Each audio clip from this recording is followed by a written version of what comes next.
روزے کی حالت میں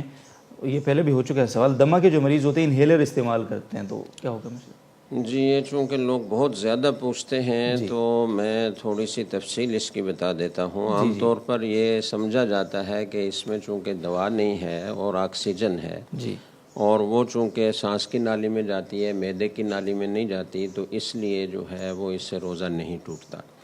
لیکن بعض ڈاکٹروں کا کہنا یہ ہے کہ اس میں دوا بھی ہوتی ہے اور اگرچہ اس کو جانا تو سانس کی نالی ہی میں چاہیے، لیکن اس کے کچھ ذرات وہ کھانے کی نالی میں بھی جا سکتے ہیں۔ جی تو اب چونکہ یہ ایک ایسی چیز ہے کہ بالکل 100% کوئی آدمی یہ یقین سے نہیں کہہ سکتا کہ وہ ان سانس کی نالی ہی میں جائے گا اور اس کے کچھ ذرات وہ کھانے کی نالی میں نہیں جائیں گے، جی تو اس لیے یہ کہا جاتا ہے کہ انہیلر کے استعمال سے روزہ ٹوٹ جاتا ہے۔ البتہ ایک بات ابھی چند دن پہلے کسی نے بتائی کہ جی کوئی ڈاکٹر صاحب ہیں آغا خان کے،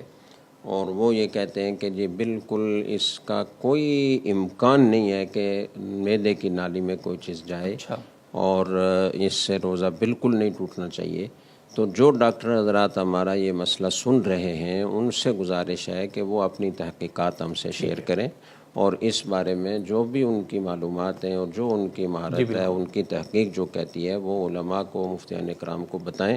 یہ مسئلہ ویسے بہت عرصے سے زیر غور چلا آتا رہا ہے اور بعض بڑی سطح کے علماء کا بھی یہ رجحان رہا ہے کہ اس سے روزہ نہیں ٹوٹنا چاہیے، اس لیے کہ اگرچہ اس میں دعا کے کچھ ذرات ہوں بھی جی تو وہ جیسے ہی انہیلر منہ میں لیتے ہیں تو وہ منہ ہی میں وہ دعا ختم ہو جاتی ہے اور اندر اگر کوئی چیز پہنچتی ہے تو وہ دعا کا اثر پہنچتا ہے، دعا کا جسم نہیں پہنچتا۔ ٹھیک ہے تو جس طریقے سے کوئی